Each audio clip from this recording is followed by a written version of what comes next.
All right, so I'm back with part two. I kind of remember where I left off, I kind of don't. But, anyways, I'm not even that far, and sorry, guys. Um, but I guess it's gonna. I don't know. Hopefully, I can keep it two parts. It might have to be three.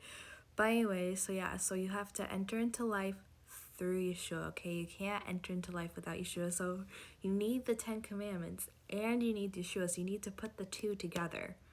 Okay, like you can't have one without the other because Ten Commandments is basically that's how we live. That's how we love God and love our neighbor. And then obviously we can't have our Messiah because he's our sacrificial lamb. He showed us the way how to walk. Like there we need Yeshua in order to even keep the Ten Commandments in the first place. You know, he's our example, so you can't have one without the other, okay? You need both. You can't be like the Jews where you have just the law. You can't be just like the Christians where they only have Messiah, okay? You need both together. So if you want to enter into life, keep the commandments through Yeshua. Enter in through Yeshua, John 10. Remember, read that chapter, okay? Please just read it.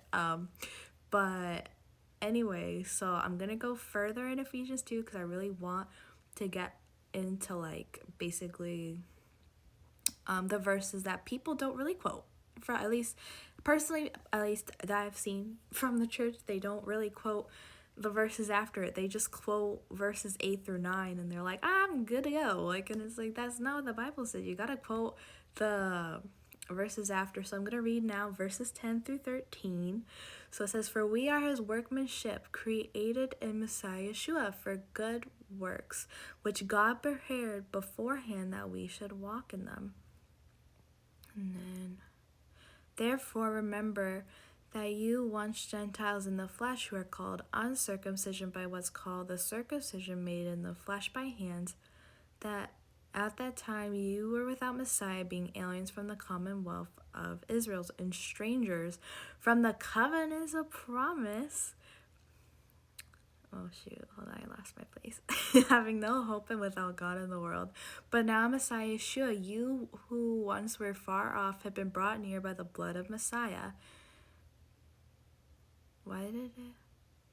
I keep forgetting that's where it ends for because I wrote this thing a while back. So I'm kind of going off my notes, but I'm also kind of saying stuff at the same time.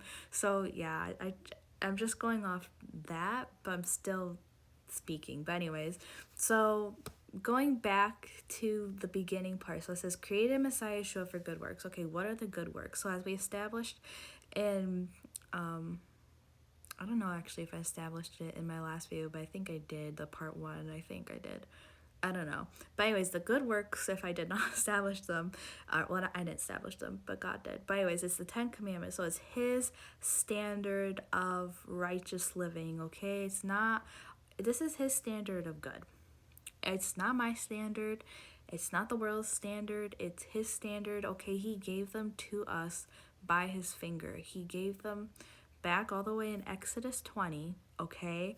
And that's what he expects from his children. So if you're gonna claim you're a child of God, then that means you have to keep the Ten Commandments, okay?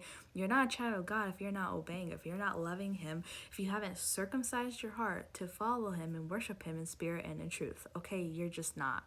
That's what his word says, not what I'm saying. Which God prepared beforehand that we should walk in them. Okay, again, if you think about it, if you actually think about it, so he says good works, right? Paul's talking about good works. And then it says, which God prepared beforehand that we should walk in them. Okay, what was we have to think about, okay, what did God give before that he defines as good, or like the way how to live and stuff like that? And then you have to think of, okay, well, Yeshua said love God, love your neighbor. So that means these are things you have to go and search out. And when you go and search out, then you see, oh, if you really like are desiring his truth, he's going to show you that basically is the Ten Commandments, what he gave all the way back at Horeb, okay?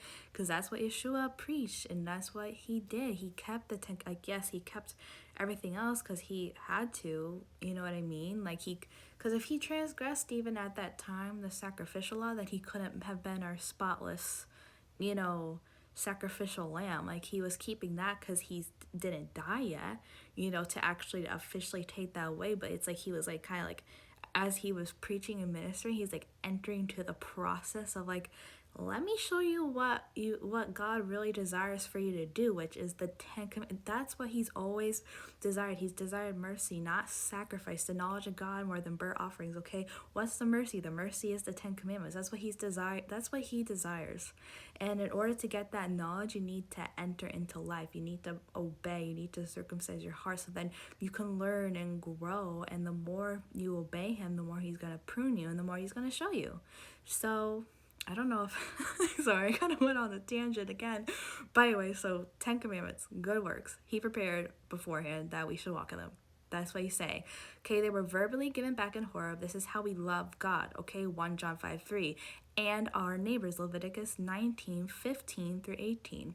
And I added 15 through 18 because it's actually, because yes, it is 17 through 18, but it's also 15 and 16 as well, because you have to love your neighbor as yourself without hypocrisy and without partiality. James 2:1 through 9. So go, if you want to learn how to really love God and really love your neighbor, go read those verses, chapters, study it out. Okay, if you don't believe me, and I'm not even telling you should believe me, you shouldn't believe me. Actually, you need to go be a Berean and study it out. So don't believe me, read it, study it, and again, if you have that heart for him, he's going to show you. So anyways, gotta get focused, not go on a tangent. So therefore remember that you once Gentiles in the flesh. Okay, Gentiles, yes, there's physical Gentiles, but there's also, it's really a spiritual condition where basically if you haven't circumcised your heart to follow God in spirit and in truth,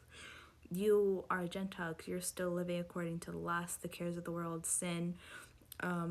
You're just in the world. You're just apart from God. Okay, you haven't had that heart circumcision to actually follow him. Okay, so that's a Gentile. Gentiles are more than just the physical nations. It's just also people who aren't being obedient, is the simplest way to put it. And okay, let's keep going. Who are called uncircumcision by what's called circumcision made in the flesh by hands, that at the time you were without Messiah. So again, so this is how you can define it, because before you come to believe in God, before you come to believe in Messiah, think about the way how you were living life. You were just living in sin, doing your own thing. Didn't have not saying you didn't have a care in the world, because obviously there's people who were really feeling I know for me, even though I kind of didn't have a care in the world, I still had that, praise Yah. I didn't, praise Yah, I still had that conviction, okay? And I knew I was doing wrong. I just didn't understand that what I was feeling was his conviction. So I was without Messiah when I was in the world, okay? I didn't know God. I didn't know Yeshua. I was doing my own thing. That's what it means to be without Messiah, without God. And continuing, being aliens from the covenant. Oh wait, I'm reading the wrong sentence. Okay, wait. Being aliens from the Commonwealth of Israel. What does that mean?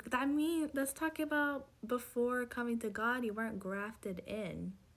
But now, once you come, and believe in God and say, hey, I'm gonna follow you, you truly do the heart circumcision, which means you circumcise your heart to keep his commandments. You'll love him with all your heart, soul, mind, strength, that you then become Israel. You now are no longer a Gentile. You're Israel, okay? No more Jew, no more Gentile. That's what that means. Now we're able to be grafted in, okay? That's what Paul's talking about here. It's also in Romans 9 through 12 and in Isaiah 56, 1 through 8. And continuing on real quick before I have to make a part 3, and strangers from the covenants of promise. Okay, what are these covenants of promise? Okay, so you got to look at it in the Strongs, but the one that I really want to go over basically real quick is Horeb. Okay, it's the 10 Commandments, the life-giving water at Horeb, and even that, there's so much more to that, but they were never abolished. He gave them to Israel. And again, as I was saying, when we were in the flesh, we didn't know God like we do now. Okay, we knew sin. We did not know his commandments. So we were strangers from his covenants. But now, because of Yeshua, because of his death, because of also God's conviction on our hearts, we're brought near by the blood of Messiah. And frick, I have to make a part 3 apparently.